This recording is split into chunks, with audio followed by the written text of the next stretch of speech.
How we doing, folks? Andre Pillow, PGA professional and founder of DNA Golf Instruction over here at Indian Trails Golf Course in Grand Rapids, Michigan. And I want to talk a little bit about ways we can improve on our putting. We've kind of given you some basic stuff here, but I want to talk about something I learned from Paul Azinger. I saw a special on him a few years ago where he talked about how important it was to have a target above ground and how that helps you improve your stroke versus aiming at a hole of the actual cup. He talked about coming out with 2 golf balls first for short putts, 1 to 3 feet. You would sit here and actually would putt one ball into the other because it's above ground. And he would practice that, hit a couple putts that way. And he would do that, he said, for the 2 to 3 foot putts, okay?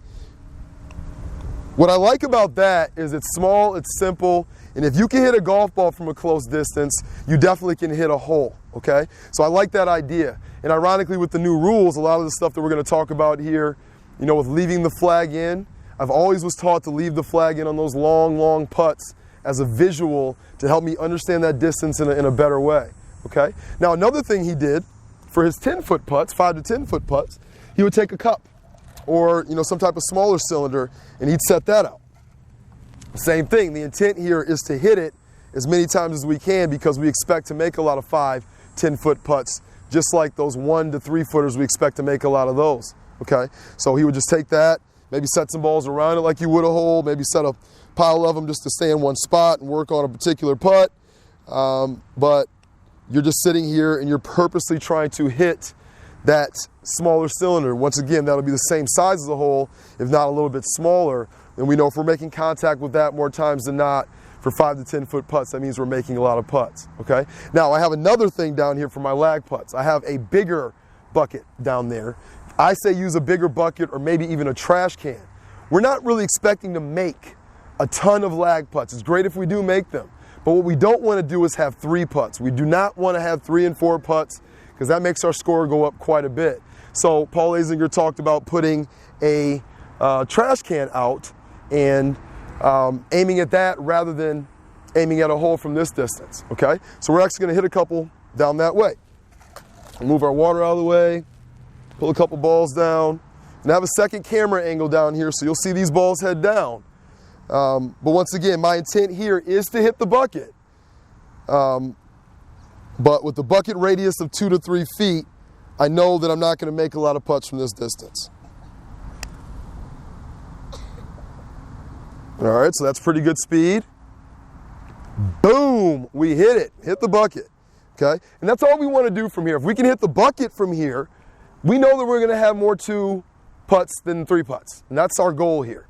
Make one every once in a while, 2 putt it more times than not. Try not to get the 3 or the 4 putt. Those make your score go up quite a bit. If we talk about par on the golf course for 18-hole round, 72 is par. Even in the calculations of that par, 36 of those strokes are on the putting green. So that tells you a lot. If we average more than 2 putts or even that 2-putt average, you know, we're adding a lot of strokes to our score. So anytime we can get it below 36 putts, actually start making some putts and eliminate our 3 putts for long putts, then we're actually going to change our score pretty dramatically, okay? So let's do that one more time. See if we can duplicate that.